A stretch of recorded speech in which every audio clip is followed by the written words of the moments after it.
again back with me on Ladybug Storytime with Norah. Today I will read a story, show you a craft, and share a joke. Today's craft is something I like to call coffee filter cactus. But let's read today's story first.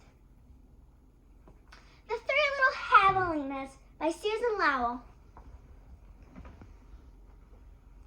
Everyone knows the story of the three little pigs, but this is a southwestern version of the Three Little Pigs.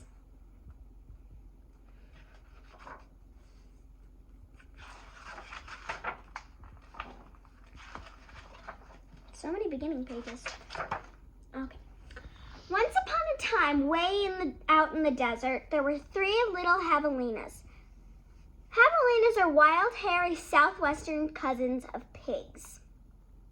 Their heads are hairy, their backs were hairy, and their bony legs, all the way down to their hard little hoofs, were very hairy. But their snouts were soft and pink. One day, the three little javelinas trotted away to seek their fortunes. In this hot, dry land, the sky was almost always blue. Steep purple mountains looked down on the desert where the cactus forest grew. Soon the little javelinas came to a spot where the path divided and each one went a different way. The first little javelina wandered lazily. He didn't see a dust storm whirling across the desert until it caught him. Oof. The whirlwind blew away and left the first little javelina sitting in a heap of tumbleweeds. Brushing himself off, he said, "I'll build a house with these." And in no time at all, he did. Number 1, Tumbleweed Ave. He's got a pet batted bunny or something. It's got this tumbleweed house. Welcome, doormat. Pretty nice place. Applause. This is very uncomfortable. Okay. Then along came a coyote. Ooh, a coyote. He ran through the desert so quickly and so quietly that he was almost invisible. In fact, this was only one of Coyote's many magical tricks. He laughed when he saw the tumbleweed house and smelled the javelina and said, a tender, juicy piggy. He thought, Coyote was tired of eating mice and rabbits. He looks like he's trying to kick the cactus. He's like, Coyote. He called out sweetly, little piggy, let me come in. Not by the hair on my chinny chin, shouted the first javelina, who had a lot of hair on his chinny chin. Then I'll huff and I'll puff and I'll blow your house in, said Coyote. And he huffed and he puffed. I don't actually know how that would sound. And he blew the little tumbleweed house away. I'm bad at it. I'm not a coyote. But in all the hullabaloo, the first little javelina escaped and went looking for his brother and sister. Coyote, who was very sneaky, tiptoed along behind. The second little javelina walked for miles among giant cactuses plants called saguaros. They held their ripe red fruit high in the sky, but they made almost no shade, and the little javelina grew hot. Then he came upon a Native American woman who was gathering sticks from inside a dried-up cactus. She planned to use these long sticks, called saguaro ribs, to knock down the sweet cactus fruit. The second little javelina said, "Please may I have some sticks to build a house?" "How?" she said, which means yes, in the language of the desert people. Oh, that's cool. I wonder what sun is. I'll have to look that up later. When he finished building his house, he lay down in the shade when then his brother arrived, panting from the heat, and the second javelina moved over and made place for him. I love that bird. It's cool. Oh, there's a mouse. It's cute. I don't have any food for you, buddy. Nice try. Oh, brotherly love. Okay. Pretty soon, Coyote found the saguaro ribs house. saguaro rib house. He used his magic to make his voice sound like another javelina's. Little pig, let me come in, he called. But the javelinas were suspicious. The second one cried, no, not by a hair on my chin. Bah, said Coyote, I'm not going to eat your hair. Then Coyote smiled, showing all his sharp teeth. It's like that guy over there. I'll huff and I'll puff and I'll blow your house in. So he huffed and he puffed, and all the saguaro ribs came tumbling down. But the two little javelinas escaped from the desert into the desert. Still not discouraged, Coyote followed. Sometimes his magic did fail, but then he usually came up with another trick. There he is. That's what he's saying. The third little javelina trotted through beautiful Palo Verde trees with green trunks and yellow flowers. She saw a snake sliding by smooth as oil. A hawk floated round and round above her. Then she came to a place where a man was making adobe bricks from mud and straw. The bricks lay on the ground baking in the hot sun. The third little javelina thought for a moment and said, May I please have a few adobes to build a house? Sí, answered the man, which means yes in Spanish, the brickmaker's language. Is that a turtle or just a rock? Kind of looks like tortoise. Almost. Do you think that's a tortoise? So the third javelina built herself a solid little adobe house, cool in summer and warm in winter. When her brothers found her, she welcomed them in and locked the door behind them. Coyote followed their trail.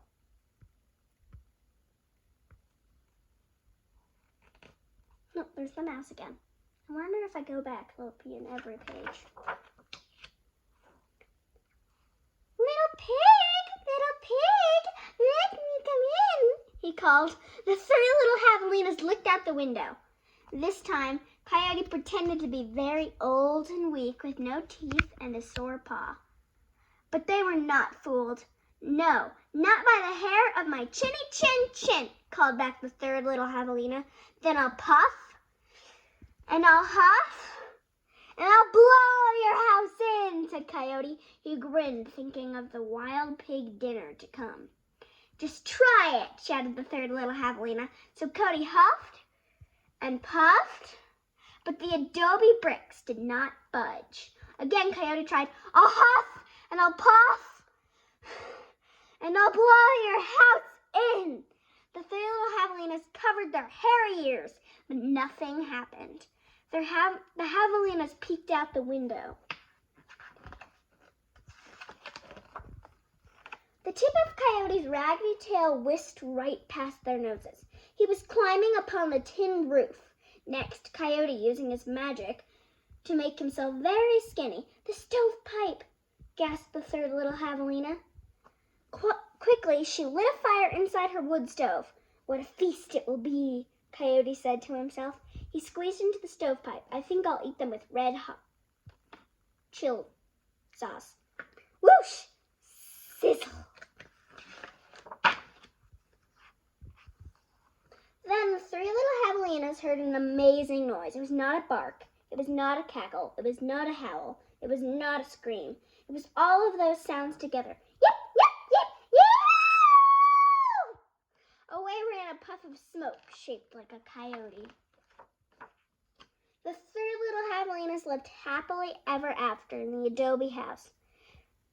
And if you ever hear Coyote's voice way out in the desert at night, well, you know what he's remembering. And there's the little house with the smoke. I love this story. Now for today's craft, which is something I like to call, as I already mentioned, coffee filter cactus. For your supplies, we'll need paper, colored paper, green works, crayons, watercolors, glue, running out of fingers, coffee filters, or paper towels. This is the end result. Oh, my arm's tired from holding that book. Flower. Nice details. The first step is to draw a cactus on a green sheet of paper. I drew mine earlier. Then, and I have a lion on mine. You will take your yellow pencil. Made a hole. And draw little cactus prickles on it.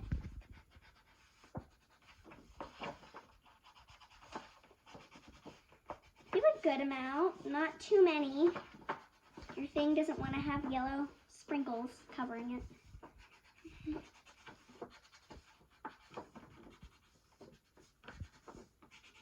Yeah. So mine has a hole in it accidentally. And then you will cut your cactus out.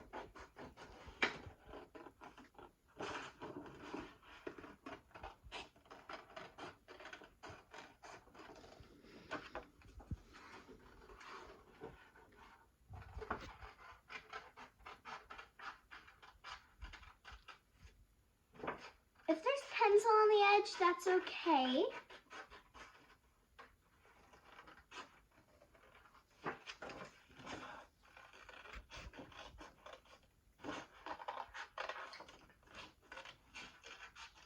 I'm trying to cut quickly.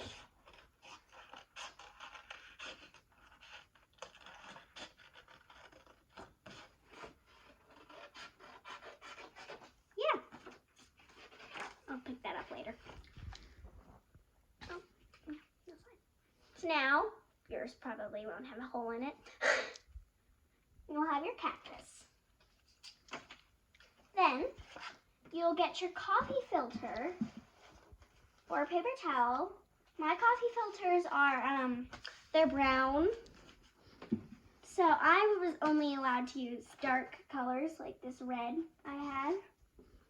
This one is what happened when I tried to put yellow on it. It's still brown. It looked a lot better when I was painting it. So if that doesn't work for you, or you just don't have coffee filters, we use paper towels. And that turned out really nice as well. And then what you will do, you'll watercolor it. And it'll be all wet from the watercolor. Maybe you can even make both. When the paper towel, when we were done painting it, we cut it into a circle. Where we cut it. I mean, where we painted it. And then we laid them down and we hair dried them. Do not do it on high. They tend to blow away. I used low on cool air, but that just works for me. Then, when you are ready to attach it, you're just going to flip it up, grab the middle, and just kind of like fold it. You should get a pretty flower shape. I like to twist the end so I know they won't fall apart. Then, we'll take your cactus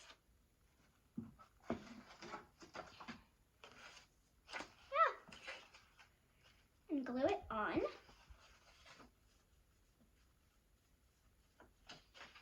I like Elmer's glue. To the spot you want it. Oh, let me just hold that down.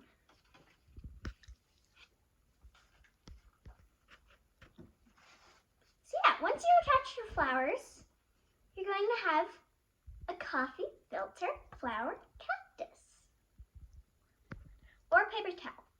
Paper towel. See, there really isn't much difference between the two. This is the paper towel one. And this is the, what's it called? Coffee filter.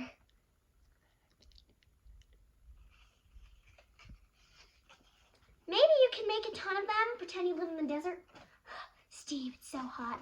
I don't know how long I can make it. Water! Yeah, you can do whatever you want. Maybe there's Steve. I don't know. Now for today's joke.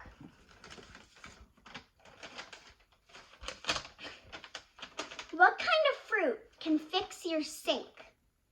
A plumber. Because plums, you can eat them, and then a plumber fixes plums. Wait. Well, they don't fix plums, but yeah. I look forward to seeing you soon. Subscribe to my channel and turn on the notification bell so you know when I have a new video. See you next time in Ladybug Storytime with Norah.